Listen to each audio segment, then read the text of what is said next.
Assalamualaikum warahmatullahi wabarakatuh. Waalaikumsalam warahmatullahi wabarakatuh. Gimana kabarnya anak-anak? Baik. Alhamdulillah, semoga kita selalu dalam lindungan Allah ya. Dan dimudahkan oleh Allah dalam menerima pelajaran hari ini. Anak-anak semua, seperti yang kemarin saya sampaikan, hari ini kita akan membuat satu keyakinan kelas terkait dengan sholat berjamaah di sekolah. Ya. Perbedaan antara peraturan dengan keyakinan kelas kemarin sudah saya sampaikan ya. Perbedaannya apa? Kalau peraturan itu sifatnya mengikat ya, ada perintah, ada larangan kalau dalam peraturan itu. Tapi kalau dalam keyakinan kelas itu sifatnya kalimat yang terbentuk itu adalah kalimat positif ya. Nah, terkait dengan keyakinan kelas dengan sholat berjamaah kira-kira apa? Ada yang bisa mengusulkan nggak kalimatnya? Yang itu bukan perintah dan bukan larangan, tapi kira-kira kalau kita semua membaca itu kita termotivasi untuk melaksanakan sholat berjamaah. Yang itu jadi keyakinan kelas kita bersama. Ananda? Pertama terus? Ada usulan? Belum. Oh, Dejen? Belum. Vitasia? Yang lain yang kira-kira apa ya? Ya Pak. Ya, Ki, silakan. Saya usul. Bagaimana kalau keyakinan kelas kita berbunyi siswa kepada kecantikan satu, tertib dan disiplin untuk melakukan sholat berjamaah di masjid sekolah. Wah, ini usulan bagus sekali. Tepuk tangan untuk Kiki. Ya, coba diulang lagi, Ki. Saya tulis keyakinan kelasnya nanti biar dipahami oleh semuanya. Kalau ini usulan Kiki kita sepakati, itu akan jadi keyakinan kelas kita ya. Iya. Ulang, Ki, yang keras. Bagaimana kalau keyakinan kelas kita berbunyi siswa kelas kecantikan satu, Enggak. Siswa kelas cantikan satu, tertib dan disiplin.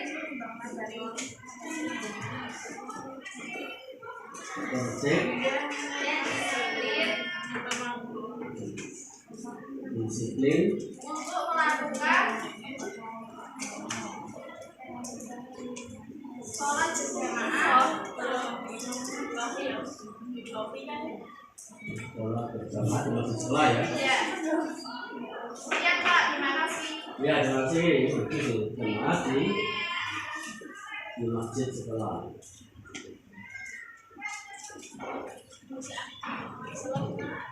Ya, coba dibaca Vitasia, dibaca. Bisa dibaca suaranya, tulisan saya enggak? Coba. Yang keras. Siswa kelas kecantikan satu, tertib dan disiplin untuk melakukan sholat berjamaah di masjid sekolah. Ya, coba kita baca bersama-sama ya. Siswa kelas kecantikan satu, tertib dan disiplin untuk melakukan sholat berjamaah di masjid sekolah. ya, kira-kira usulan Kiki gimana? Bagus ya ini? Harus betul Kiki. Ya, pertanyaan Kiki. Jadi keyakinan kelas kita ya? Setuju semua? Oke, terima kasih.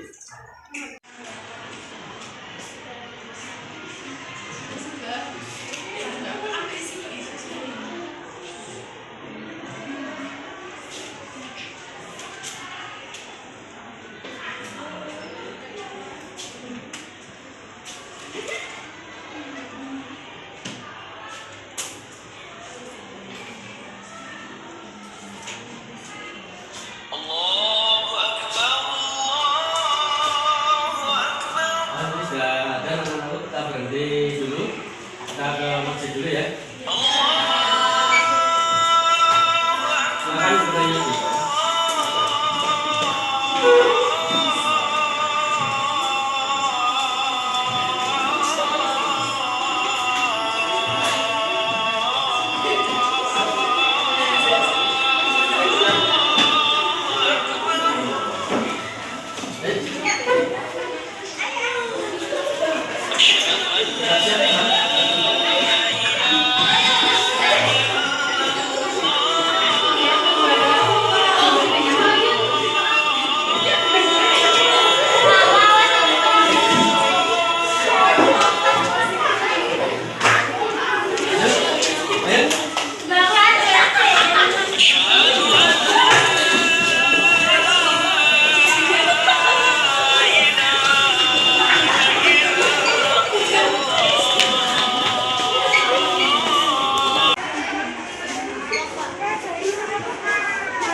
Bismillahirrahmanirrahim. Assalamualaikum warahmatullahi wabarakatuh.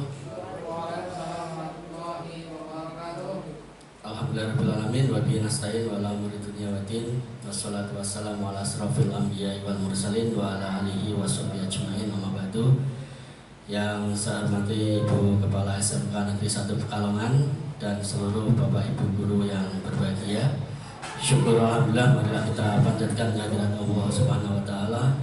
Monggo Gusti atas limpahan rahmat, taufik, hidayah dan inayahnya pada kita semua, sehingga pada pagi ini kita dapat bermuajahah, bertatap muka, berkumpul bersama. Bapak Ibu yang kami hormati, untuk mempersingkat waktu, mari kita bersama-sama membuka acara ini dengan bacaan basmalah. Selanjutnya kami mohon sepatah dua patah kata pada Ibu Kepala Sekolah untuk mengantarkan kegiatan destinasi ini. Pada Ibu Wisni Harsih Feryani SPD MSI, kami persilakan.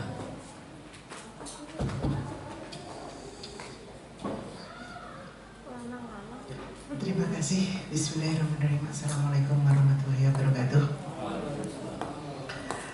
Alhamdulillah, puji syukur kehadirat Allah Subhanahu wa taala yang pada pagi hari ini bertepatan dengan hari Jumat tanggal 11 November 2022 kita bersama berada di Dorong SMK Negeri 1 Pekalongan dalam rangka aksi nyata untuk kegiatan budaya positif bagi guru bagi guru calon penggerak untuk SMK Negeri 1 Pekalongan. Bapak Ibu yang saya hormati, yang pertama saya mengucapkan terima kasih kepada Pak Agus dan juga ada satu teman lagi yaitu Budiah, karena di angkatan ke-7 angkatan ke-6 ini masuk sebagai guru penggerak. Nah, terkait dengan hal tersebut memang banyak sekali kegiatan-kegiatan yang harus dilaksanakan untuk pengembangan di sekolah yang bersangkutan. Salah satunya adalah untuk budaya positif. Nah, untuk budaya positif ini merupakan satu kebiasaan yang baik, tentunya yang sesuai dengan visi misi sekolah kita. Budaya, baik budaya anak-anak, budaya kita semua, ataupun apapun untuk kebaikan SMK Negeri 1 Pekalongan, utamanya sesuai dengan nilai-nilai yang ada di profil pelajar Pancasila. Sehingga harapannya untuk budaya positif, karena peran sekolah salah satunya sebagai pembentuk karakter. Ini ada satu kesepakatan Pak Agus nanti, kesepakatan baik kalau dengan kepala sekolah, insya Allah hal-hal yang baik selalu saya dukung. Kesepakatan dengan Bapak Ibu guru, kesepakatan dengan siswa sendiri, dan juga kesepakatan dengan orang tua. Yang insya Allah saya juga ada agenda untuk menghadirkan orang tua, karena jalan juga sudah bagus terkait dengan program-program SMK Negeri 1 Pekalongan. Karena memang anak-anak berada di sekolah kurang lebih sepertiga waktu, 2/3 itu berada di keluarga, sehingga memang kami sangat membutuhkan adanya kesepakatan antara sekolah dan orang tua dalam rangka mendidik anak-anak. Barangkali itu yang bisa saya sampaikan. Semoga kegiatan ini bisa meningkatkan lagi hal-hal yang sudah baik ini menjadi lebih baik, terutama kebiasaan-kebiasaan siswa dari mulai berangkat sampai dengan pulang, baik itu kebiasaan untuk 5S-nya, kebiasaan kerapihan, kebersihan, kedisiplinan, ataupun yang lain-lain. Ini bisa diterapkan lebih baik lagi untuk SMK Negeri satu Pekalongan. Kiranya itu Bapak Ibu yang perlu saya sampaikan, kurang lebihnya mohon maaf andai kata ada hal-hal yang kurang berkenan. Terima kasih, kurang lebihnya mohon maaf, saya akhiri sekian. Wassalamualaikum warahmatullahi wabarakatuh. Matur nuwun Bu Isniarse selaku Kepala SMK Negeri 1 Pekalongan yang telah memberikan sambutannya dan penguatan ini terkait dengan kesepakatan baik yang nanti akan kita distribusikan hari ini. Bapak Ibu yang kami hormati, izinkan kami untuk memberikan suatu gambaran ya, deskripsi. Saya di sini bukan berarti yang paling pandai, yang paling pintar dalam hal implementasi budaya positif ya, karena saya juga masih belajar Bapak Ibu, sehingga nanti kita bisa berkolaborasi, bekerja sama untuk bagaimana membentuk budaya positif di sekolah kita yang tercinta ini. Bapak Ibu yang kami hormati, sebenarnya seperti yang tadi disampaikan oleh Ibu Kepala Sekolah, budaya positif yang akan kita laksanakan di SMK Negeri 1 Pekalongan itu harus menjadi suatu kesepakatan. Nah, kesepakatan itu bisa terjadi apabila ada pihak-pihak yang bersepakat ya. Dalam hal ini adalah kepala sekolah selaku top manager, kemudian kita sebagai guru, kemudian nanti ada siswa dan ada orang tua. Jadi keempat elemen itu harus bersinergi untuk membentuk suatu kesepakatan. Nah, pada kesempatan ini saya ingin mendesignasikan satu kesepakatan yang sudah saya bentuk di dalam satu kelas ya, yang nanti akan kita tampilkan bersama-sama, yaitu mengenai disiplin dan bertanggung jawab atau ketertiban dalam melaksanakan sholat berjamaah di sekolah dengan barcode sebagai alat evaluasinya. Jadi ini hanya satu contoh ya, karena nanti akan kita ulas banyak berbagai macam contoh untuk bagaimana membentuk sebuah budaya positif itu. Dan alhamdulillah kemarin beberapa minggu yang lalu ketika kita didatangi oleh Polres Pekalongan Bu Wisni ya, dari Satlantas, beliau mengapresiasi benar tentang budaya hormat kepada lagu Indonesia Raya itu. Ketika terdengar lagu Indonesia Raya, semuanya berhenti, aktivitas berhenti dan berdiri. Itu beliau menyampaikan kepada kami, itu luar biasa sekali, karena kata beliau baru di sekolah ini beliau melihat seperti itu. Dan ini alhamdulillah ya, sekolah kita menjadi pionir dan bisa menjadi contoh bagi sekolah-sekolah lain. Bapak Ibu yang kami hormati, izinkan kami untuk share screen-nya ya.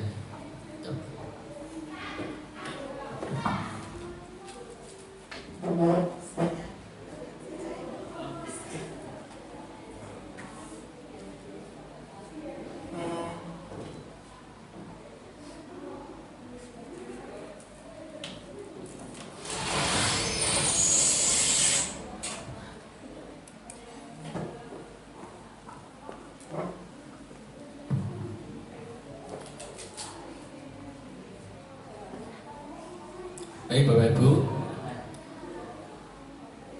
untuk membentuk suatu budaya positif ya, itu kita ternyata berdasarkan pada sebuah pemikiran dari Bapak Pendidikan kita, yaitu Bapak Ki Hajar Dewantoro, yang beliau adalah peletak dasar-dasar pendidikan yang kita laksanakan sampai hari ini, yang dalam perguruan taman siswa itu sudah diterapkan. Dan inilah yang kemudian nanti akan kita laksanakan, mana yang baik yang bisa kita laksanakan dan mana yang tidak. Dan alhamdulillah saya bersyukur sekali karena di tengah-tengah kita ini hadir ya teman kita, Bapak Rudi Setiono ya. Beliau adalah, ini kalau saya boleh mengatakan, anak kandung langsung dari rahim pendidikan Ki Hajar Dewantoro, karena beliau sekolah dari kecil di perguruan taman siswa. Nah, saya ingin beliau menyampaikan pengalamannya ketika sekolah di perguruan taman siswa itu, apa yang paling berkesan, nilai apa yang paling dipegang ya, sehingga bisa kita ambil dan kita implementasikan. Mohon izin ya Pak Rudi ya.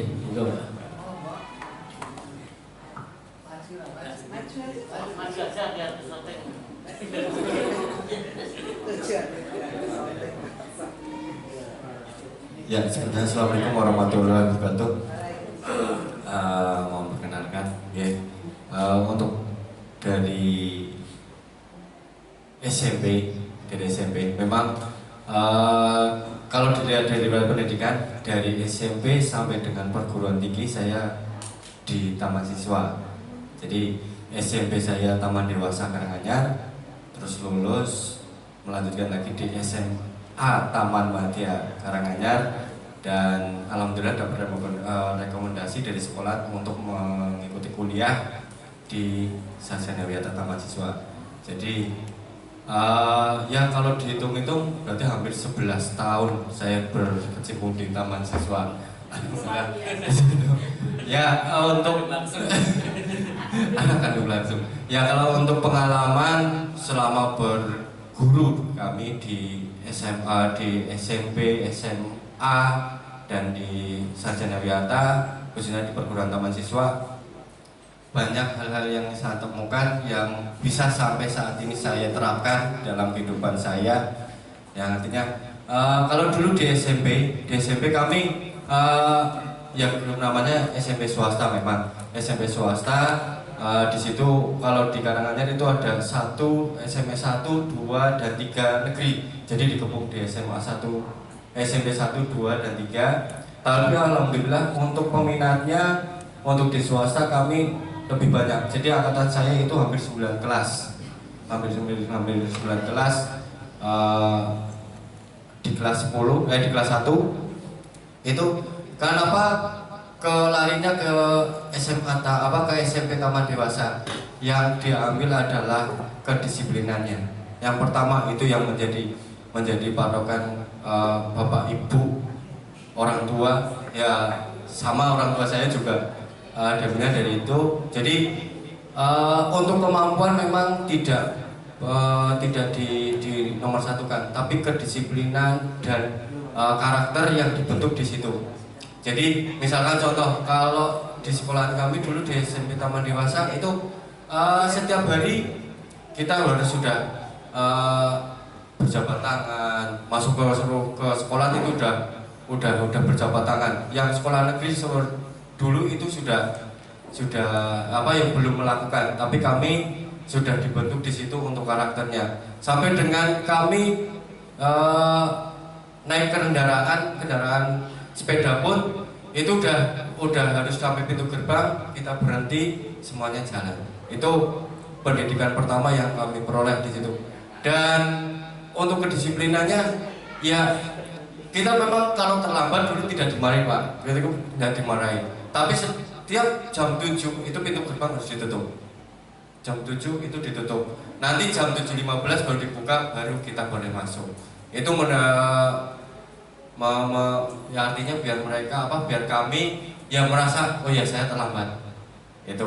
Tapi di dalam setelah itu kita diperbolehkan masuk, ya kita hanya diberikan nasihat, kita diberikan motivasi oleh guru-guru, dan ya mereka memberikan motivasinya dengan menyenangkan tapi dengan komitmen, ya dengan komitmen. Jadi tidak dimarahin, tidak, cuma ada komitmen yang harus dilaksanakan. Itu yang membuat kami sampai saat ini ya alhamdulillah. Dan itu dipaksakan 1 bulan. 1 bulan pertama kami dipaksakan untuk seperti itu, tiap hari pokoknya jam 7 dan harus sudah di dalam kelas semua. Itu alhamdulillah ya. Mungkin kalau yang saya ambil ya, kalau kedisiplinan itu pertama memang harus dipaksakan dulu. Harus dipaksakan, kalau sudah menjadi kebiasaan itu udah mudah. Itu pengalaman kami di SMP. Dan di SMA pun kami untuk pendidikan tidak dibuka, tapi untuk karakter yang bersifat pendidikan ke mental kami, artinya karakter yang harus dibentuk ke kami itu lebih ditekankan lagi. Ya, misalkan contoh kayak kami harus disiplin dalam berpakaian, harus disiplin dalam di SMA di tingkatan kami itu karena yang dari taman dewasa itu hampir 3 kelas sendiri itu menjadi pionir dan sampai dengan kelas 3 alhamdulillah selama 3 tahun ya mungkin karena di SMP itu sudah terbentuk karakter seperti itu jarang untuk terlambat itu dari SMA sudah didik dan alhamdulillah itu dibawa oleh saya menjadi karakter saya di dalam kehidupan sehari-hari selama saya bekerja hampir dari 2005 sampai dengan sekarang. Untuk keterlambatan yang disengaja alhamdulillah belum Pak, alhamdulillah belum pernah saya dengan sengaja untuk terlambat belum pernah dan sampai dengan di sini pun kegiatan itu kebiasaan itu saya ambil. Nah, untuk yang menjadi dasar kami untuk bekerja setelah di universitas kami mendapatkan yang menjadi patokan kami ya itu Ingaso Sungtulodo, Imhati Mangkunkarso, Tuturi Handayani itu memang mungkin sudah menjadi dasar kami, menjadi dasar saya untuk menjadi seorang guru. Artinya kalau saya dulu di SMK di Kabupaten Kebumen, SMK Gomong, ya itu juga yang saya terapkan. Jadi kebijakan apapun yang kalau saya disuruh di depan, ya saya harus berpenampilan baik, saya harus memberikan contoh. Itu tetap saya terapkan. Saya menjadi pembina, menjadikan itu, saya tetap harus menjadikan contoh untuk anak-anak saya, anak-anak kami. Dan kalau saya di dalam lingkungan sekolah juga sama. Saya yang terapkan yang kedua, membantu Markanso. Jadi kalau saya ada di tengah, ya saya akan mendukung sepenuhnya keputusan yang ada di sekolahan. Jadi entah itu tata tertib dan sebagainya. Ya kalau itu diterapkan, ya kita terapkan ke anak semua. Kalau itu memang untuk kami harus berpakaian seperti, ya itu kita laksanakan. Jadi hal-hal seperti itu. Nah kalau yang di Tugu Handayani juga sama. Kalau saya di belakang apapun kegiatannya, ya saya harus mendukung, harus mengikuti semua kebijakan yang ada. Itu yang menjadi sampai saat ini, alhamdulillah selama hampir 17 tahun itu yang saya pegang menjadi karakter. Mungkin ya secara tidak langsung menjadi karakter, Pak. Secara tidak langsung, tapi sekarang kalau ya berangkat udah biasa lah. Jadinya enggak ada tekanan lagi, enggak ada. Itu yang pengalaman yang berguru di Taman Siswa yang akhirnya menjadi karakter saya untuk bekerja dan mencari nafkah di sekolah. Mungkin itu pengalaman yang dapat saya berikan. Mohon maaf, bukannya semua menjamukan diri, tapi ya mari sama-sama kita kalau mau mengajukan sekolahan ya dari situ. Ya mungkin itu aja dari saya. Wassalamualaikum warahmatullahi wabarakatuh. Waalaikumsalam warahmatullahi wabarakatuh. Maturnuwun tepuk tangan untuk Pak Rudi. Maturnuwun Pak Rudi ini hebat sekali ya. Saya adalah saksi yang selalu menyaksikan bagaimana beliau. Saya itu merasa dulu kalau pulang yang paling terakhir, tapi sekarang ada Pak Rudi yang paling terakhir ternyata. Padahal jarak rumahnya sampai sini, beliau rumahnya itu adalah Bandar. Berapa kilo Pak Rudi dari Bandar sini? Hampir 27 kilo, bayangkan Bapak Ibu ini. Kita semua kalah. Dan berangkatnya paling pagi. Jadi saya sendiri ternyata Pak Rudi sudah ada di dalam. Wah, hebat sekali, luar biasa sekali. Dan ini yang perlu kita kita ambil ya, ilmu beliau ya. Maka saya berdiri sini, saya sebenarnya sangat pintar sekali karena dia yang pakar ya, dan pakarnya Pak Rudi. Dan beliau tadi sudah menyampaikan banyak hal ya terkait dengan pengalaman beliau ketika di perguruan Taman Siswa, dan memang seperti itulah ajaran dari Ki Hajar Dewantara ya.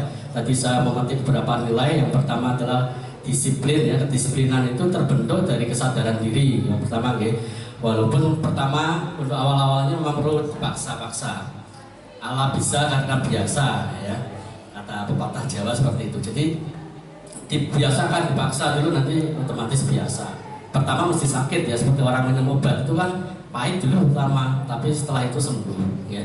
Nah itu seperti itu. Kemudian yang kedua ini tentang apa namanya nilai-nilai yang diajarkan oleh Ki Hajar Dewantara. Ini ada relasi antara guru dan murid. Itu kan di perguruan mahasiswa juga sistem among begitu ya Pak Ruti ya.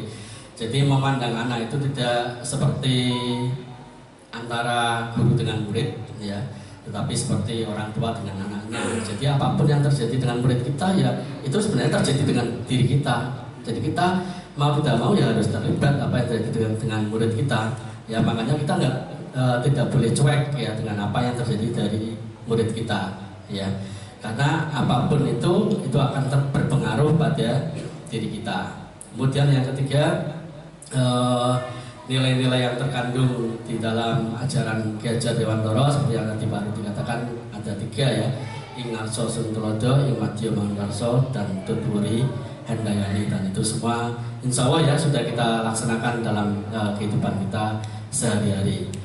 Baik Bapak Ibu semua, terima kasih Pak Ruti. Ini adalah ilmu yang sangat berharga bagi saya terutama ya, karena memang begitu banyaknya ya, begitu mulianya kandungan ajaran dari Ki Hajar Dewantara ini. Bapak Ibu yang kami hormati, ini tadi sudah dijelaskan oleh Pak Ruti. Nah sekarang kita ke paradigma pembelajaran mawon ya. Kalau dulu kita teacher center ya pembelajaran kita, jadi kita sebagai guru adalah satu-satunya sumber belajar ya. Anak harus turut sama kita ya, dan kita seolah-olah bisa tahu semuanya ya, sementara murid hanya sebagai objek saja. Nah sekarang sudah berubah ya menjadi student center. Jadi murid tidak sebagai objek tapi sebagai subjek. Suatu ketika kita tidak walaupun kita berdiri di depan, bukan berarti kita jadi guru seterusnya ya. Pada saat itu juga kita bisa berperilaku seperti atau sebagai murid ya, karena ilmu sekarang berkembang demikian pesatnya. Mungkin ada yang kita sebagai guru tidak tahu, murid malah lebih tahu, apalagi yang berkaitan dengan teknologi ya, digital ya. Kita selalu di bawah murid ya, kemampuan kita ya. Murid itu sudah hebat-hebat sekali ya. Nah kemudian kita akan masuk ke materi yaitu tentang budaya positif. Apa itu budaya positif? Budaya positif itu adalah perwujudan dari nilai-nilai atau keyakinan universal yang diterapkan di sekolah. Jadi begini Bapak Ibu, untuk membentuk budaya positif itu yang pertama kali kita lakukan adalah membentuk keyakinan kelas ya. Bedanya keyakinan kelas dengan peraturan sekolah itu seperti ini. Kalau sekolah kan pasti punya tata tertib ya. Kalau tata tertib itu kan sifatnya top down ya. Jadi kita buat dikemas oleh sekolahan, murid tinggal melaksanakan. Nah kalau keyakinan kelas itu yang membuat justru murid ya. Jadi kita membuat kesepakatan dengan murid tentang aturan-aturan dalam tanda kutip yang itu akan jadi keyakinan kelas ya. Jadi misalnya kelas ini bagaimana nih apa yang akan kita sepakati di kelas kita. Misalkan ada murid yang berpendapat, Pak, kalau misalkan kita istirahat, kita harus berada semua di luar kelas, tidak ada di dalam kelas, tidak ada yang makan di dalam kelas. Nah itu kemudian usulan ya. Kalau semuanya sepakat, nah itu berarti menjadi kesepakatan kelas ya. Itu hal-hal yang ringan ya. Yang itu semua kalau semua kelas itu membuat kesepakatan kelas masing-masing, nah itu menjadi suatu budaya positif ya. Nah kemudian di dalam kalimatnya misalnya kalau tata tertib atau peraturan sekolah itu kalimatnya ya tidak lebih dari antara larangan, hukuman atau perintah, paling 3 itu ya. Tapi kalau budaya positif atau keyakinan kelas itu kalimatnya bukan seperti itu, tapi kalimat yang dibangun adalah kalimat-kalimat positif yang orang kalau membaca itu akan menyentuh hatinya untuk melaksanakan ya. Jadi nanti pertimbangannya beda ya. Jadi kalau peraturan sekolah itu orang kadang atau murid mentaati peraturan itu kadang bukan karena dia sadar akan peraturannya ya, walaupun ternyata murid kita sudah banyak yang sadar ya. Tapi mereka banyak juga yang karena terpaksa untuk menghindari hukuman atau untuk dipuji, untuk mendapatkan reward dan sebagainya. Nah itu yang perlu kita perhatikan. Okay. Nah Di dalam budaya positif kita harus juga mengetahui motivasi dari perilaku manusia. Setidaknya ada 3 perilaku manusia. Ini salah satu dari Diane Gosen dalam bukunya Restructuring School Discipline. Motivasi yang pertama adalah untuk menghindari ketidaknyamanan atau hukuman. Jadi kita melaksanakan sesuatu itu motivasinya untuk menghindari ketidaknyamanan. Aku rapat mono, di sana ternyata rame. Kalau rame saya nggak nyaman ini, saya akan pindah ke sana. Nah itu berarti perilaku kita motivasinya adalah menghindari ketidaknyamanan atau hukuman. Ya murid, kenapa kamu berangkatnya selalu pagi? Saya kalau berangkat terlambat takut dihukum Pak. Nah itu berarti menghindari hukuman. Kemudian yang kedua, untuk mendapatkan imbalan atau penghargaan dari orang lain. Nah ini yang namanya reward ya. Jadi seorang melakukan perbuatannya motivasinya adalah untuk hadiah ya. Kemudian yang ketiga, untuk menjadi orang yang mereka inginkan dan menghargai diri sendiri dengan nilai-nilai yang percaya. Inilah yang akan kita terapkan dalam budaya positif di sekolah kita. Jadi ada timbul kesadaran diri secara pribadi untuk menjadi orang yang kita inginkan ya, menghargai diri sendiri dengan nilai-nilai yang kita percayai.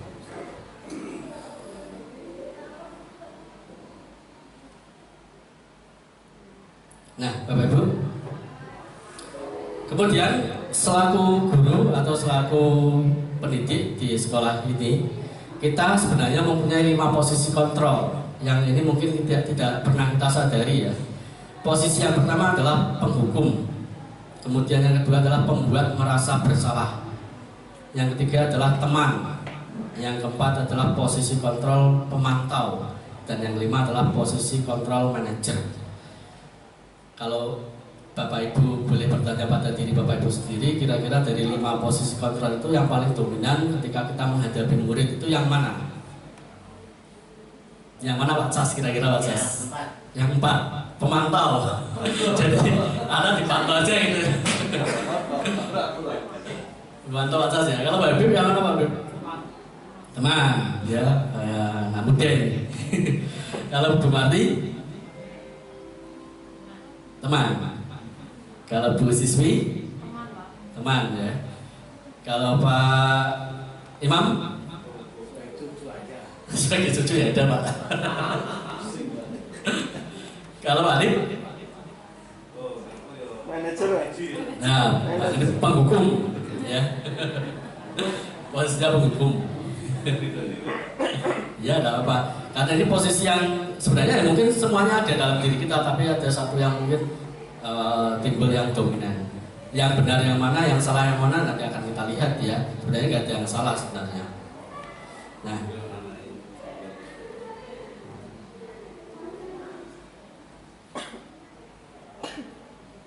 ini saya tampilkan terkait dengan 5 posisi kontrol ya.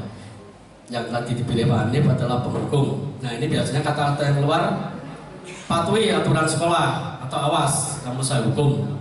Nah kemudian diarti murid ya, kamu selalu saja salah, pasti selalu yang terakhir selesai kalau mengumpulkan tugas. Jadi biasanya kata-kata yang keluar dari mulut seorang yang berposisi kontrol sebagai penghukum. Nah kemudian kalau yang merasa bersalah gimana? Lebih halus ya. Tapi ketika kalimat itu diucapkan, orang atau murid menjadi merasa bersalah dalam dirinya. Seperti misalkan, ibu sangat kecewa sekali dengan kamu, kenapa kamu melakukan seperti itu? Kan sudah saya beritahu sebelumnya bahwa kalau melakukan seperti itu akan merugikan dirimu dan orang lain. Nah itu pasti ketika kita mendengar seperti itu, oh iya ya, perbuatan kita salah mesti. Nah seperti itu ya. Atau berapa kali Bapak harus memberitahu kamu ya, kemarin sudah saya kasih tahu, ini kamu ulangi lagi. Gimana coba kalau orang tua kamu tahu kamu berbuat seperti ini, mereka pasti akan kecewa. Sudah mengeras membanting tulang ya, berkeringat untuk mencari nafkah, untuk membiayai kamu sekolah, ternyata kamu di sekolah malah berbuat seperti ini. Nah itu mesti merasa bersalah ya. Nah kemudian yang sebagai teman, nah ini Pak Cas, oh ya Pak Cas ini Pak Bib ya. Nah ini posisinya seperti setara ya, seperti seorang sahabat kepada sahabatnya. Ayo bantulah demi Bapak ya, atau ayo ingat ayo ingat tidak bantuan Bapak selama ini, kamu kan sudah sering saya bantu, ya. Jadi mohon jangan kecewakan Bapak. Kemudian ya sudah kali ini saja tidak apa-apa. Nanti Ibu bantu bereskan, ya. Jadi kesalahan yang dibuat oleh murid itu oleh kita yang berperilaku kontrol sebagai seorang teman itu biasanya dihandle. Misalkan itu memecahkan kaca, ya udah nggak apa, tinggal aja nanti saya beresin, saya ngerti. Nah itu sebagai teman seperti itu. Tidak upacara tidak apa-apa. Iya tidak apa ya. Nanti ibu yang beresin. Nah kemudian sebagai pemantau ya, pemantau itu sebagai pemantau itu biasanya terkait dengan perbandingan dengan aturan-aturan yang sudah ada. Nah kamu tahu nggak peraturannya apa? Apa yang telah kamu lakukan, sanksi atau konsekuensinya apa kalau kamu melakukan seperti itu kan sudah tertulis semua. Iya. Jadi itu sebagai pemantau. Ini ada narasi ini Pak Sas nih. Adi, tahukah kamu jam berapa kita mulai? Tahu Pak, kamu terlambat 15 menit. Apakah kamu sudah mengerti konsekuensi yang harus dilakukan bila terlambat? Paham Pak, saya harus tinggal kelas pada jam istirahat nanti dan mengerjakan tugas ketertinggalan saya. Iya benar. Nanti pada saat jam istirahat kamu harus tinggal kelas untuk menyelesaikan tugasnya saat tunggu. Nah itu adalah sebagai pemantau. Jadi dipantau dengan aturan atau tata tertib yang sudah ada. Nah ini yang terakhir, ini adalah posisi yang paling ideal sebenarnya ya, itu sebagai manajer. Nah posisi sebagai manajer itu bagaimana? Inilah yang nanti akan kita sampaikan di sini. Bagaimana kita memposisikan diri sebagai manajer. Manajer itu bukan berarti kepala sekolah ya, tapi kita itu kan sebagai pemimpin pembelajaran. Setiap guru itu sebagai manajer dalam pembelajaran, ya. Nah, ini ada narasinya, tidak usah saya bacakan ya. Kita lanjutkan di ini. Ya, monggo. Oh, ada manajer. Jadi berarti setuju ya ini? Setuju berarti. Insya Allah nanti. Ya. Dalam 5 posisi kontrol itu kita mengenal 3 poin ya. Yang pertama hukuman, yang kedua konsekuensi, dan yang ketiga restitusi. Mungkin yang terakhir ini yang belum banyak kita dalami ya. Dalam menjalankan peraturan ataupun keyakinan kelas atau sekolah, bila mana ada suatu pelanggaran, tentunya sesuatu itu harus terjadi. Untuk itu kita perlu meninjau ulang tindakan penegakan peraturan atau keyakinan kelas atau sekolah kita selama ini. Tindakan terhadap suatu pelanggaran pada umumnya itu berbentuk hukuman, konsekuensi, atau restitusi. Nah, restitusi sendiri itu apa? Restitusi adalah proses menciptakan kondisi bagi murid untuk memperbaiki kesalahan mereka, sehingga mereka bisa kembali pada kelompok mereka dengan karakter yang lebih kuat. Jadi bedanya kalau kita menghukum, itu kan memang memberikan efek jera ya, tapi itu tidak ada kesadaran, adanya kebencian ya. Kalau kita menghukum itu murid mesti membenci kita ya. Kemudian kalau konsekuensi, nanti apa bedanya hukuman dengan konsekuensi ya, nanti akan kita bahas juga. Dan yang terakhir adalah restitusi, itu mengembalikan diri pada nilai-nilai kebenaran. Jadi anak diminta untuk sadar, mengetahui apa kesalahannya, dan diminta untuk bagaimana cara memperbaiki dirinya ya. Nah, apa perbedaan antara hukuman dan konsekuensi, bagaimana pula dengan restitusi? Nah, ini adalah ada identitas gagal. Kalau hukuman itu adalah identitas gagal Bapak Ibu. Kemudian kalau disiplin itu identitas sukses ya. Kalau dalam hukuman misalkan sesuatu yang menyakitkan harus terjadi, karena orang yang dihukum pasti sakit ya, baik sakit hatinya maupun sakit fisiknya. Nah kalau konsekuensi itu sesuatu harus terjadi ya, konsekuensinya memang harus ada ya, seperti itu. Kemudian yang restitusi itu adalah pilihan.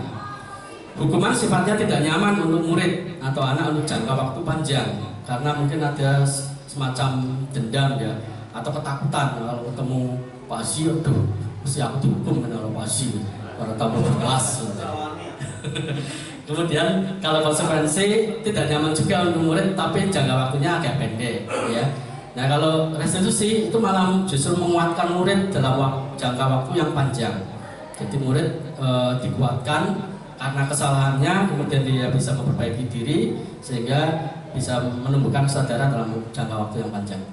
Kemudian hukuman sifatnya adalah korban mendapatkan keadilan, ya, karena kalau hukuman itu untuk satu untuk semua sama, ya, tidak ini cantik ini hukumannya ini aja, ini jelek hukumannya yang kotor-kotor itu enggak. Kalau hukuman pasti sama rata, ya.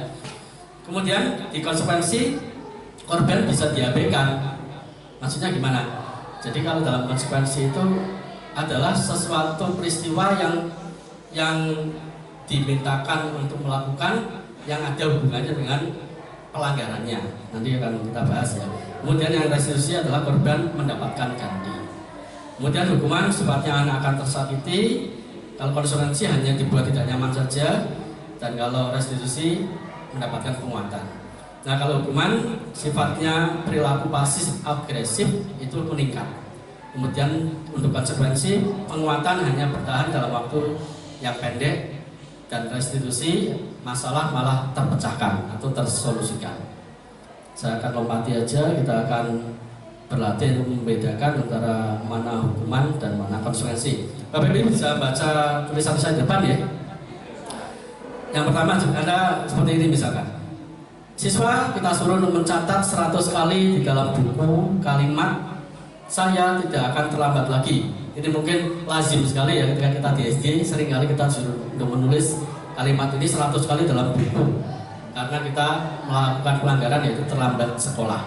Nah, itu apakah itu konsekuensi atau hukuman? Pak Mamdu, kira-kira itu konsekuensi atau hukuman?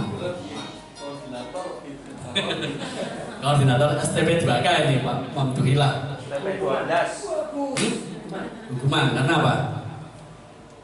Karena di situ sampai tangannya menulis. Karena itu hukuman memang.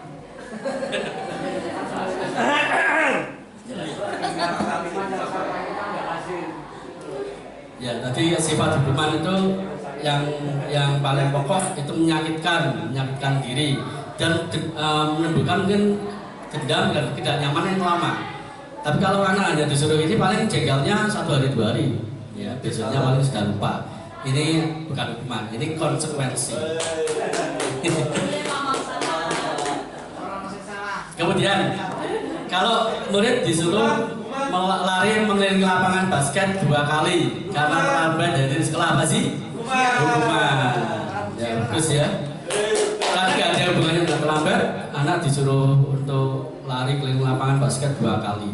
Itu mesti jengkel, ya. Timbul jengkel, dan kalau melihat guru itu di depan gerbang pasti takut. Aduh, terlambat. Pakai mesti kon melayu, ya. Seperti itu. Membersihkan coretan yang dibuatnya di meja tulis. Jadi kita mendapati anak menulis pakai tip X, kemudian kita suruh untuk membersihkannya. Itu hukuman atau konsekuensi? Jelas konsekuensi, ya, dari perbuatannya sendiri. Kemudian murid diminta untuk push up 15 kali karena tidak menggunakan masker di sekolah. Hukuman apa konsekuensi? Hukuman, ya. Kan sebenarnya masalah sudah selesai kalau ini masker pakai aja. Nah, itu kan selesai sebenarnya, ya. Nah, kemudian murid diminta bertelanjang kaki sepanjang hari karena tidak menggunakan sepatu warna hitam sesuai peraturan sekolah. Ya, sering kita laksanakan ini. Ini hukuman apa konsekuensi? Ini hukuman, Bapak Ibu, ternyata. Makanya kalau kita melaksanakan ini, jangan heran kalau banyak murid yang tidak suka dengan kita, ya, tidak suka dengan kita. Kalau lihat kita memakai warna sepatu lain selain hitam, misalnya sama kerudung. Kemudian disuruh berjemur di lapangan basket, lapangan upacara, ya, pukul 12 siang karena mengobrol dengan teman pada waktu upacara, misalkan. Ini jelas hukuman, ya. Kemudian, ya, monggo. Konsekuensi berarti disuruh ngobrol terus habis itu, ya. Ya, tadi kan ketika upacara ada anak ngobrol, kemudian dikasih hukuman apa tadi? Enggak, maksudnya Ini yang ini. enggak yang tadi sebelumnya. Jemur. Oh, dijemur. Itu kan berarti hukuman. Ya. Berarti kalau konsekuensi anak tadi disuruh ngobrol di situ. Nah, konsekuensinya apa kalau seperti ini? Ini pertanyaan yang menarik sekali. Kalau anak ngobrol di upacara, konsekuensinya kira-kira apa? Kalau hukumannya seperti ini boleh, ya, bukan boleh, ini hukuman. Tapi kalau konsekuensinya apa? Ya misalkan disuruh untuk membuat rekaman ini apa namanya, dialog dengan bahasa Indonesia, kemudian diupload di media sosial, wawancara atau dialog yang positif. Jadi mereka tetap dikuatkan karena dia mungkin punya hobi bicara, ya, itu disalurkan. Begitu Pak Mam, itu konsekuensi. Ya. Kalau anak terlambat, Kira-kira konsekuensinya apa? Kalau anak terlambat itu nanti restitusi aja begini. Ya. anak yang merokok di sekolahan, Nah, anak yang merokok di sekolahan Bapak dulu. Nah ini yang ada yang bisa menurut pendapat. Pak Habib dulu, enggak Pak Habib? Sebagai guru BK. Anak yang merokok di lingkungan sekolah, kalau dari saya ya bukan hukuman melainkan satu nasihat yang baik dan benar supaya anak tersebut tidak mengulangi kesalahannya, karena dengan kita berikan hukuman yang berat maka anak tersebut malah dendam kepada kita dan kepada guru-guru yang lain yang memberikan hukuman yang berat seperti itu Pak Gus. Nah, ini ada pendapat dari Pak Bib selalu guru BK, jadi dinasihati. Ini sudah melaksanakan nilai-nilai restitusi nih Pak Bib nih. Berapa Mam? Enggak Mam. Kalau merokok, ini Pak Mam sebagai guru agama ya, dan selaku ketua STP 2K di SMK Negeri 1 Pekalongan. Yang kemarin juga menangani merokok ya, ada ya. Ya, gimana Pak Mam kemarin? Begini, jadi kalau sebelum saya jawab, jadi kan tadi masih 2 ini, yang restitusi kan belum, makanya biar tepat itu ya harus dijelaskan juga restitusinya apa itu. Ya, maksudnya ini pertanyaannya kalau ada siswa ngerokok yang ditangani oleh jenengan ini gimana di STP 2K? Suruh memberikan rokok atau gimana?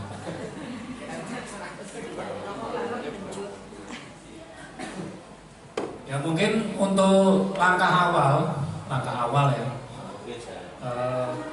karena setelah tahu bahwa hukuman itu ternyata membawa dampak yang kurang baik, ya mungkin kalau anak itu baru 1 kali merokok, barangkali tindakan kita itu memberikan nasihat-nasihat yang baik, ya.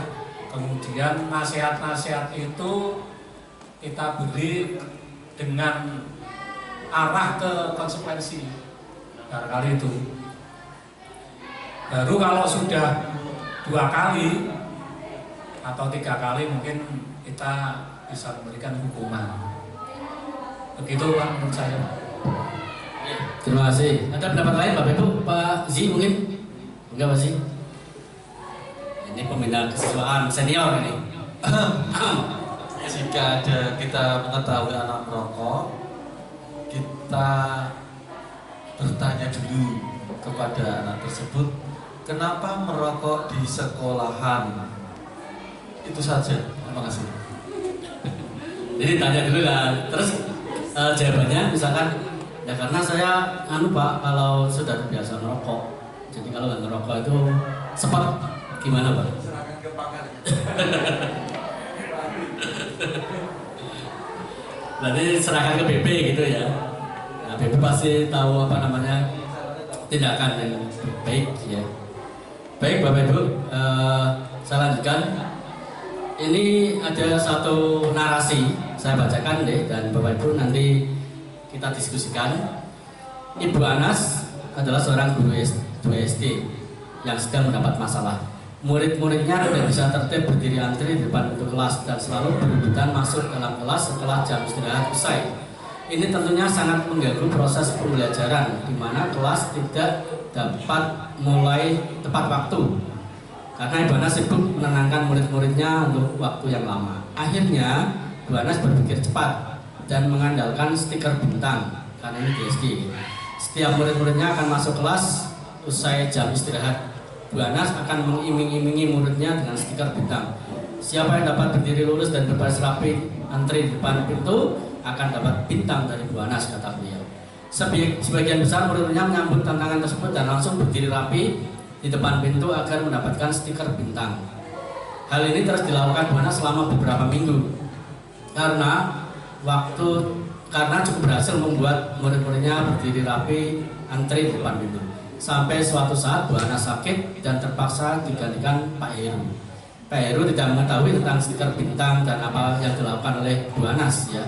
Dan benar saja saat mau masuk kelas usai jam pelajaran, jam istirahat, murid-murid kelas 2 kembali berebutan masuk ke dalam kelas. Mengapa ini bisa terjadi Bapak Ibu? Ada 2 pertanyaan ini. Yang pertama, apa motivasi murid kelas 2 untuk bersedia berdiri antri sebelum masuk kelas? Berarti gimana? Iya, berburu bintang ya. Berarti berburu ribet ya. Motivasinya ribet. Yang kedua, apakah ada cara lain agar murid-murid kelas 2 bersedia antri di depan kelas tanpa diberi ribet berupa stiker bintang? Kira-kira ada nggak cara lain? Ya, Bu Marli coba. Bangga pakai mic biar jelas. Mungkin diberi tambahan nilai di dalam nilai sikap, atau mungkin karena dulu SD ya, mungkin di mapel PPKN atau agama yang berhubungan dengan sikap.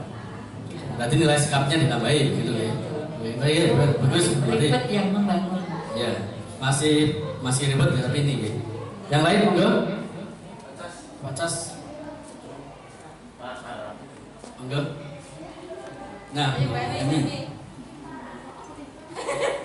ini cara lain murid kelas tadi untuk bersedia antri di depan kelas tanpa termotivasi oleh ribet. Oh, mungkin bisa berbaris sesuai dengan urut absen, Pak, nomor absen. Oke, itu ya bisa ya. Jadi sesuai nomor absennya. Jadi anak mesti terbiasa ya. Ya, tepuk tangan untuk kita semua, Bapak Ibu. Baik, dan yang ini yang terakhir adalah terkait dengan keyakinan kelas, Bapak Ibu. Ini yang paling penting yang akan kita laksanakan supaya supaya bisa membentuk budaya positif. Ada 2 pertanyaan memantik ini. Mengapa kita memiliki peraturan tentang penggunaan helm saat kita naik motor, Bapak Ibu? Jawabannya karena keselamatan mesti ya. Kemudian mengapa kita memiliki peraturan tentang penggunaan masker pada saat pandemi ini? Jawabannya ya untuk kesehatan, untuk keselamatan. Kira-kira jawaban ini benar atau tidak, Bapak Ibu? Benar? Benar ya? Nilai-nilai keselamatan atau kesehatan nilai yang kita sebut dengan keyakinan, Bapak Ibu. Itulah keyakinan dari kita ya. Jadi sesuatu yang muncul dalam hati kita, yaitu nilai-nilai kebajikan universal yang disepakati secara tersirat maupun tersurat ya, eksplisit maupun implisit, lepas dari latar belakang suku, negara, bahasa maupun agama. Seseorang akan lebih tergerak dan bersemangat untuk menjalankan keyakinannya daripada hanya sekedar mengikuti serangkaian peraturan tertulis tanpa makna. Murid-murid pun demikian. Mereka perlu mendengarkan dan memahami arti sesungguhnya tentang peraturan-peraturan yang diberikan. Apa nilai-nilai kebaikan di balik peraturan tersebut dan apa tujuan utamanya, sehingga mereka dan menjadi tidak tertarik atau takut sehingga hanya sekedar mengikuti serangkaian peraturan yang mengatur mereka tanpa memahami tujuan mulianya. Nah, keyakinan kelas itu sifatnya abstrak daripada peraturan yang lebih rinci dan konkret. Jadi kalimatnya itu kalimat umum ya. Kemudian keyakinan kelas berupa pernyataan-pernyataan yang universal, berarti secara umum. Kemudian pernyataan keyakinan kelas senantiasa dibuat dalam bentuk kalimat-kalimat positif. Selanjutnya keyakinan kelas sebenarnya tidak terlalu banyak sehingga mudah diingat dan dipahami oleh semua warga kelas. Jadi cukup 5 atau 6 atau sampai 10 saja ya. Tidak usah terlalu sampai 20. Kemudian keyakinan kelas sebaiknya sesuatu yang dapat diterapkan di lingkungan. Jadi kita membuat keyakinan kelas yang kira-kira harus bisa diterapkan di kelas kita. Semua warga kelas hanya ikut berkontribusi dalam pembuatan keyakinan kelas lewat kegiatan curah pendapat ketika kita dalam kelas. Dan kemudian bersedia meninjau kembali keyakinan kelas dari waktu ke waktu. Ini salah satu contoh keyakinan kelas. Di peraturan sekolah kita sudah tertulis ya, siswa tidak diperbolehkan menggunakan HP saat pelajaran kecuali dengan seizin guru ya untuk pembelajaran. Nah itu kalau peraturan. Kalau kita buat keyakinan kelas akan menjadi murid bijak dan bertanggung jawab dalam menggunakan HP di sekolah ya.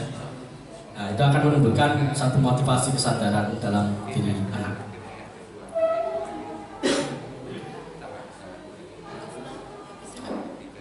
Nah ini yang keyakinan kelas yang saya disampaikan hari ini adalah disiplin dan tertib melaksanakan sholat zuhur berjamaah di masjid sekolah. Bapak Ibu, ketika Bapak Ibu sholat di masjid kita di sekolah, Bapak Ibu melihat ada tempelan barcode ya di tembok sebelah utara dan selatan dan di bagian belakang. Itu sudah saya tempel kira-kira 1 bulan mungkin ya, 1 bulan yang lalu ya, dan sudah saya laksanakan di kelas yang saya ajar. Walaupun ini belum resmi saya sampaikan di semua kelas ya. Nah ini karena saya ingin mendapatkan satu masukan, mendapatkan satu feedback dulu dari anak-anak ya di kelas-kelas yang saya ajar, yang saya ampu. Tapi ternyata bagus ya tanggapannya positif, hanya saja memang terkait dengan kuota data biasanya ya. Dulu di masjid kita itu ada wifi sebenarnya. Ya, beberapa tahun lalu sebelum pandemi, kalau nggak salah di tahun 2018 di masjid kita itu ada router di situ, sehingga anak ketika datang ke masjid duduk di sana bisa menikmati wifi secara gratis. Tapi ternyata dipersalahgunakan oleh anak-anak. Ya, jadi mereka ke sana tidak untuk santai kemudian mendapatkan sumber belajar baru, tapi malah menonton film dan sebagainya. Ya, makanya itu kemudian kita tarik. Kabelnya itu masih ada. Nah itu nanti yang penting kan sebenarnya bukan ya, seharusnya pengawasannya aja yang penting. Ya. Nah ini suatu keyakinan kelas yang kita laksanakan, yang sudah saya laksanakan, dan apakah ini akan menjadi kesepakatan kita untuk sekolah kita. Nanti akan saya kasih link untuk mengecek anak-anak Bapak Ibu yang Bapak Ibu perintah untuk sholat baik asar maupun duhur, sehingga Bapak Ibu bisa mengecek oh dia sholat duhur atau tidak, atau dia sholat asar atau tidak. Kira-kira bisa disepakati nggak Bapak Ibu? Sepakat? Sepakat ya. Alhamdulillah, berarti nanti akan kita perbaiki, akan kita laksanakan. Dan ini untuk di kesiswaan saya kira sudah bagus ya, karena untuk mendisiplinkan anak. Karena dengan nilai-nilai yang terkandung dalam sholat, saya kira akan merubah perilaku hidupnya secara keseluruhan, secara universal. Saya kira ini Bapak Ibu yang bisa saya sampaikan. Selanjutnya kalau ada yang mau menanggapi silakan.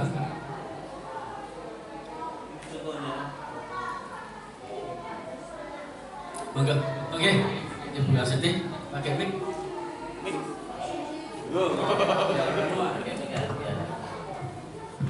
Terima kasih. Assalamualaikum warahmatullahi wabarakatuh. Pak Gus, mungkin ini bukan menanggapi tapi mau menanyakan ya, yang tadi pemantauan sholat di Bapak berjamaah di itu musola apa masjid? Udah masjid nih. Itu nanti berarti sistemnya gimana Pak? Karena kan jumlah siswa dengan luasnya masjid kita itu kan sebenarnya kurang. Kemudian waktu istirahatnya kan juga cuma terbatas. Itu nanti kalau nanti mau dipetisi berarti kan perlu koordinasi dengan kurikulum juga atau diatur bagaimana, karena kan sekolah kita sekolah praktek sebenarnya sih bisa, karena di sela-sela itu kan anak praktek mungkin bisa ditinggal sebentar, tapi kan kalau tidak disosialisasikan dulu kemudian kesepakatan bersama satu sekolah itu nanti kan akan terjadi kendala gitu loh Pak. Mungkin saya ya setuju banget dari dulu, memang pengennya itu bareng gitu kan, bareng, cuma karena terkendala tempat dulu pernah di aula gitu, tapi kan ada beberapa hal yang membuat tidak bisa di sana. Jadi kalau bisa ya haruslah sholat berjamaah bareng itu bisa terlaksana, tapi dengan menyesuaikan kondisi di sekolah kita. Terima kasih Pak.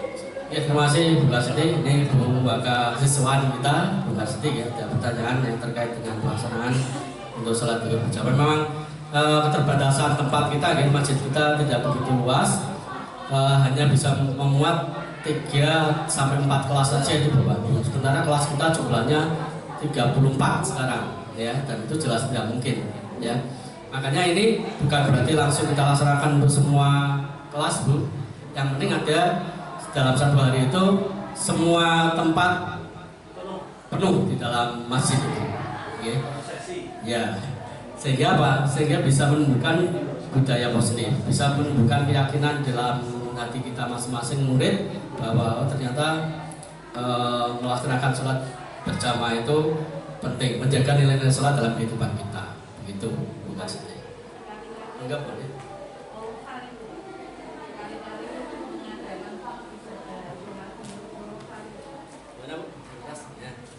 Sekali-kali mengadakan ibadah sholat duhur bersama-sama walaupun 1 bulan sekali di aula atau di pelataran nggak mungkin panas-panas ya. Kalau di aula kan mungkin kan sekali-kali lah. Hari yang pancet lah.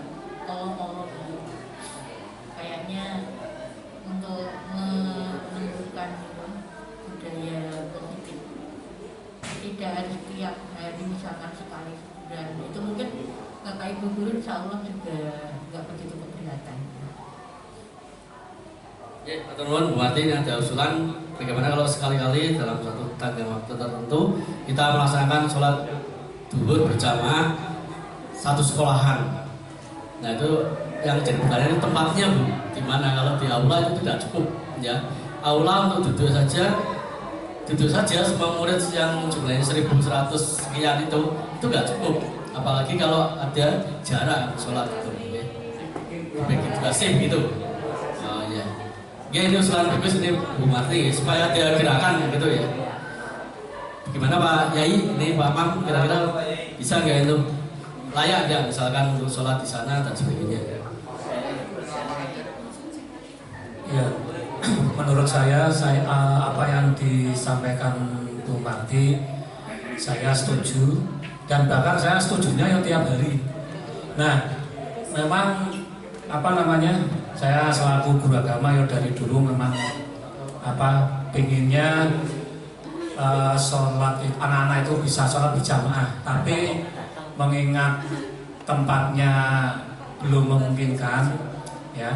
Dan juga sebagaimana tadi Pak Agus sampaikan bahwa memang tempatnya di sini sudah terbatas, sudah dari pojok kanan kiri depan belakang sudah penuh dengan bangunan. Nah, memang satu-satunya adalah di aula. Nah, kita perlu memikirkan itu barangkali ke depan itu dalam waktu dekat sekolah itu mau bikin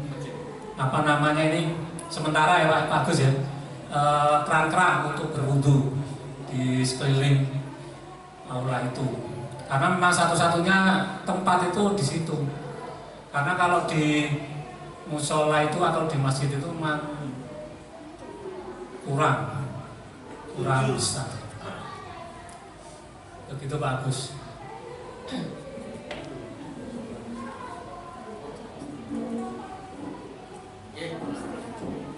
Terima kasih Pak Mam selaku guru agama yang menanggapi.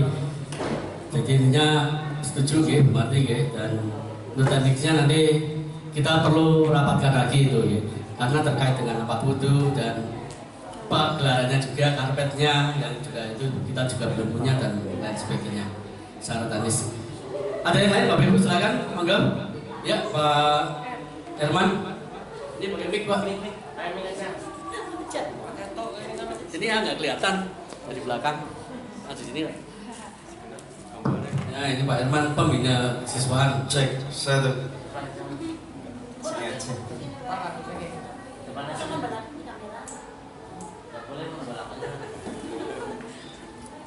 Cuma mana?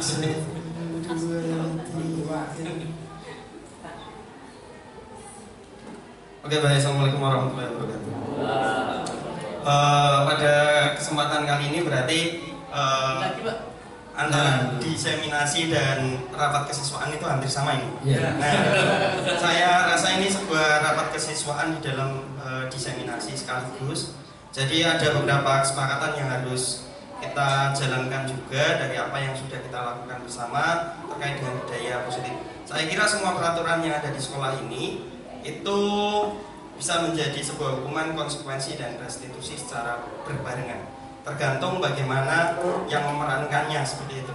Tadi sudah ada 5 hubungan yang bisa diambil dari seorang guru ke siswa. Ada yang dari yang sama manajer hingga teman gitu ya. Saya kira kita semua tidak bisa memilih sebagai teman, karena bagian dari kesiswaan itu harus memiliki konsekuensi juga. Kalau semua menganggap semua teman, saya kira akan menjadi rancu. Karena dunia ini ada keniscayaan gitu ya, ada hitam, ada putih, ada sejuk, ada hangat, ada baik, ada buruk, dan seterusnya. Jika semua menganggap teman, saya kira tidak jadi. Maka dari itu ada yang harus bermain peran. Nah, bermain peran itu sesuai dengan posisinya masing-masing. Nah, ketika seseorang guru sudah diberikan posisinya masing-masing, harus memainkan peran itu. Peran itu harus dikerjakan secara utuh dan bertanggung jawab dengan caranya masing-masing. Boleh memerankannya secara teman atau yang lainnya. Saya kira pilihan-pilihan itulah yang harus ditegaskan pada kesempatan kali ini. Selanjutnya, yang namanya sekolah memiliki sekolah itu memiliki sebuah harga diri sebagai sebuah institusi, dan itu yang harus dijaga. Semakin banyak anak, misalnya contoh, merokok hanya dinasihati, besok akan merokok lagi karena rokok itu edik. Rokok itu membuat ketergantungan, dan itu melalui proses namanya proses untuk berhenti merokok.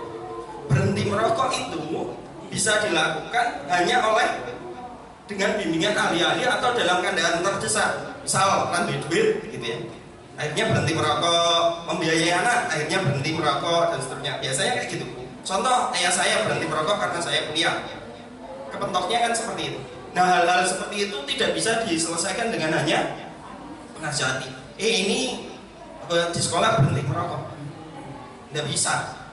Kalau semuanya dinasihati berhenti merokok, saya nasihati Pak Cas saja, Pak Cas berhenti kopi, tidak jadi Pak, karena kopi adalah hidup Pak Cas. Maka dari itu saya bilang dari tadi bahwa di aturan-aturan sekolah ini arahnya ke budaya positif semua. Sehebat apapun kita membuat kegiatan, itu kita pasti melihat sisi negatif atau sisi buruk dari anak yang tidak mau menjalankan. Maka dari itu butuh peran dari Bapak Ibu guru yang tidak semuanya menjadi teman, atau butuh peran, ada hukuman, ada konsekuensi, ada restitusi. Sebenarnya hukuman itu juga konsekuensi kalau menurut saya, karena itu sudah disepakati dari awal. Disepakatinya seperti apa? Karena sekolah itu kan seperti negara gitu, punya 3 sifat: memaksa, memonopoli, dan mengatur. Dari sifat-sifat itulah sekolah itu harusnya itu harus menjaga marwahnya sebagai sebuah institusi. Ada seseorang yang diberi peran, maka peran itu harus dioptimalkan dengan baik. Dan saya tidak begitu sepakat dengan cara menasehati terus-menerus, karena sudah ada yang diberi peran untuk tidak sekedar menasehati, bisa membimbing, bisa mengarahkan, bisa dengan telaten. Kalau menasihati, kecuali orang itu telaten tiap hari mau menasihati, saya akui jempol. Kalau tidak bisa, yang namanya nasihat itu tidak bisa sekali masuk langsung tertanam. Saya yakin 100%. Keluar lagi gitu ya, mental. Saya yakin betul, gitu ya. Karena apa? Itu berulang kali. Saya mohon betul. Jadi dalam kesempatan ini ada sebuah kesadaran dari kita semua. Saya saja kalau masuk kelas dan anak-anak itu tiduran kemudian tidak menggunakan kerudung, saya mohon anak-anak mohon tolong aurat dijaga, nanti menggunakan kerudung lagi. Kemudian kalau jalan saya sekedar mengingatkan kerudungnya di luar, dengan cara-cara seperti itu. Paling tidak hal-hal itu, hal-hal kecil yang kita perankan bisa terjalan. Kalau saya diomong untuk berbicara bergerak sesuai dengan tanggung jawab saya hanya pembina pramuka. Saya tidak memiliki kewajiban untuk mengatur anak. Kalau bicara tupoksi gitu ya, mengatur anak, ngoprak-ngoprak anak itu tidak punya kebijakan. Tapi di sini ada kesadaran bahwa ada keresahan di hati. Saya kira itu cukup. Terima kasih kelamaan Pak Agus. Ya, Assalamualaikum warahmatullahi wabarakatuh. Waalaikumsalam. Tepuk tangan ini untuk Pak Herman, luar biasa sekali nih. Pembina pramuka gimana Pak? Wah, pasti ini. Pembina siswa senior. Oh, Pak Rudi. Monggo Pak Rudi. Di depan sini Pak Rudi, biar kelihatan Pak Rudi. Ini. Oke, di sini aja Pak. Sini aja biar mantap. Ya, menanggapi tentang yang tadi untuk apakah kita harus menjadi manajer sampai dengan teman, itu sebenarnya dari kita semua, dari personal masing-masing itu bisa memposisikan masing-masing. Jadi misalkan contoh, kalau anak merokok di sekolah, kalau saya sebagai guru berarti harus menghukum. Karena apa? Anak sekolah di usia merokok, di usia sekolah kok udah merokok, itu bukan kapasitasnya lagi loh, bukan di umur itu. Tapi misalkan Bapak dan sebagainya, karena udah dewasa dan sebagainya atau mampu, ya nggak masalah. Itu kalau secara pribadi berarti kita harus bisa memposisikan kapan kita harus menjadi manajer, kapan kita harus bisa menjadi teman, kapan kita harus bisa menjadi yang lainnya. Jadi tergantung dari kesalahan. Misalkan contoh lagi, tidak harus merokok. Misalkan contoh, anak tidak menggunakan jilbab ataupun anak tidak menggunakan sepatu. Kalau saya ya tidak hukum. Artinya misalkan konsekuensinya. Ya kalau konsekuensinya di sekolah tata tertib warna sepatu bukan hitam, ya kita ambil. Konsekuensinya seperti itu. Kita tidak menghukum karena ya dia bertelanjang kaki selama satu hari. Kita tidak menghukum, tapi konsekuensinya masuk di situ. Itu kita posisinya sebagai apa? Terus misalkan kalau kita hanya memang butuh menasihati, misalkan contoh kayak Pak Agus kemarin sudah menempelkan barcode yang ada di musola. Ada beberapa anak yang hanya masuk musola untuk ngambil foto, misalkan foto barcode. Yang itu kita tidak menghukum, tapi kita menasihati. Mungkin posisinya kita menjadi sebagai teman. Jadi kita sebagai guru berarti kita harus bisa memposisikan kita sebagai manajer kah, kita sebagai teman kah, itu tergantung dari kita dan kasus yang ada. Mungkin tambahan dari saya seperti itu Pak Agus. Menarik sekali ini teman teman ini Pak Rudi, tambahannya luar biasa sekali Bapak Ibu. Ternyata banyak pemikiran yang luar biasa ya dari teman-teman kita. Jadi memang ada dua, kalau boleh saya simpulkan tadi usulnya Pak Herman itu kita memposisikan diri sesuai perannya masing-masing. Dari 5 posisi kontrol itu kita akan sebagai apa? Mungkin kalau usulnya Pak Herman, misalkan ini Pak Herman ya, kalau sholat tolong dikasih tahu misalkan Pak Mam selaku guru agama itu kan tidak pantas kalau sebagai penghukum. Nah, mungkin posisinya mungkin sebagai manajer misalkan. Nah, seperti itu maksudnya ya. Nah kemudian kalau Mbak Siti, nah itu sebagai penghukum ya. Karena Mas suaranya keras. Mana Mas suaranya ya kalau nggak disalurkan. Nah kalau Bazi misalkan, nah ini halus ya sebagai pemantau misalkan yang berkaitan dengan peraturan-peraturan yang ada, atau Pak Habib atau Pak Cas sebagai teman, sebagai gitu ya maksudnya ya. Nah kalau Pak Rudi itu posisi kontrol 5 posisi kontrol itu ada dalam diri kita. Nah tinggal kita akan melaksanakan posisi yang seperti apa sesuai dengan kondisi gitu ya. Dan situasi yang terjadi pada saat itu. Nah dari 2 pilihan ini sebenarnya sama ya, sebenarnya bagus semua. Nah tapi apakah kita, atau tadi Pak Herman mengatakan kita perlu kesepakatan ini, apakah kita bermain peran kita masing-masing atau seperti yang Pak Rudi usulkan, jadi kita untuk posisi 5 posisi kontrol itu dalam diri kita. Kalau yang saya tahu memang seperti yang Pak Rudi katakan, jadi 5 posisi kontrol itu bisa kita kita pakai dalam diri kita ya. Kalau yang memang sudah dikasih nasihat, kasih itu sulit ya tetap kita sebagai penghukum. Tapi usulnya Pak Herman saya bilang brilian sekali. Saya malah baru, wah ini cerdas sekali dari Pak Herman ini. Karena selama ini kita seperti tidak berperan sama sekali. Maaf ini ya, maksudnya hanya beberapa orang tua yang berperan dalam siswaan, paling hanya STP 2K yang kelihatan, yang lain itu kayak kayak nggak kelihatan. Nah ini kalau usulannya Pak Herman ya kita langsung kasih peran aja satu-satu sehingga nanti ketika itu konsekuen ya sampai kapanpun posisinya tahu, ingat saya posisinya sebagai teman ini. Jadi kalau ada anak bermasalah, nah itu seperti itu. Saya posisinya sebagai penghukum ya, berarti memang harus menghukum gitu.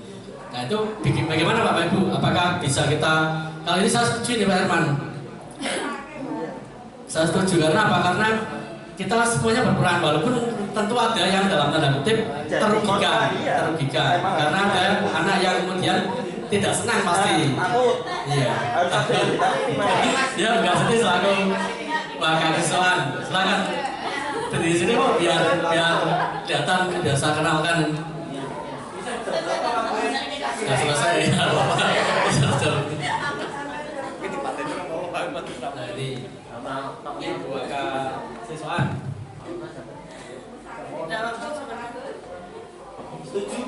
Tadi yang disampaikan sama Pak Herman, yang pertama berarti ini kan rapat kesiswaan sekalian diseminasi. Tetapi karena waktunya itu terbatas, saya malah mengharapkan nanti ada rapat lanjutan khusus membahas ini, ya kaitannya dengan 5 kontrol tadi. Kalau saya itu lebih setuju semua memerankan 5 kontrol tadi, karena memang ada juga kadang kita berperan sebagai teman. Mungkin pada saat kesalahan itu kecil atau pelanggaran anak kecil, karena meskipun saya kadang suaranya keras Pak Agus, tapi saat tertentu pas menjadikan nggak tahu, saya itu lembut banget sama anak. Gitu. Karena apa? Kalau nanti kita berbagi peran, yang remuk itu saya. Karena saya sebagai penghukum, ya. Dan seperti kemarin imbasnya itu yang kena anak saya, gitu kan. Nah bukannya saya takut, enggak ini juga masalah lagi saya selesaikan Pak. Sebenarnya ini juga mau ketemu lagi sama anak-anaknya itu, ya karena kemarin saya juga keliling masuk ke kelas-kelas itu. Bukannya untuk fokus ke anak saya, tapi saya takutnya nanti imbasnya terjadi sesuatu antara jurusan A dan jurusan B itu sebenarnya. Nah jadi menurut saya semua peran itu dilakukan, dimainkan oleh semua pembina kesiswaan, karena jangan sampai anak itu hanya takutnya ke saya atau ke beberapa orang atau yang STP 2K. Jadi ketika ketemu dengan saya metungkul ataupun bibirnya itu dikawatkan ini atau ini, ya jadi semuanya memerankan sebagai tadi penghukum, manajer, teman ataupun tadi apalagi Pak yang merasa bersalah. Ya jadi ini aja Pak masukan saya suatu saat. Ya enggak suatu saat, nanti setelah ini kita cari waktu yang tepat, kita rapat, tapi benar-benar ada hasilnya, ada kesepakatan yang kita buat. Gitu nggih. Terima kasih Bagus. Terima kasih Bu Wakil Siswaan, Bu Siti. Alhamdulillah ya. Ada banyak masukan yang disampaikan oleh teman-teman semua dan saya merasa terhormat di sini. Dan karena ini waktunya sudah selesai dan ruangan ini mau dipakai untuk P5 Bapak Ibu ya. Maka ini kita pending sebenarnya karena belum selesai, belum ada kesepakatan untuk posisi kontrol itu ya. Yang nanti kita lanjutkan di luar kata Bu Siti. Ya, nanti kita lanjutkan ya untuk rapat di pembina kesiswaan supaya 5 posisi kontrol itu bisa kita pahami secara kolosal. Ya. Saya mengucapkan terima kasih sekali atas kehadiran Bapak Ibu di sini.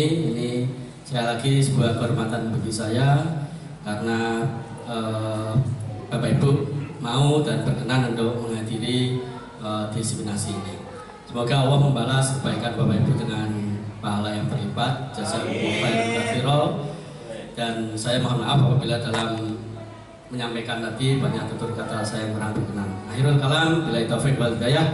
Wassalamualaikum warahmatullahi wabarakatuh.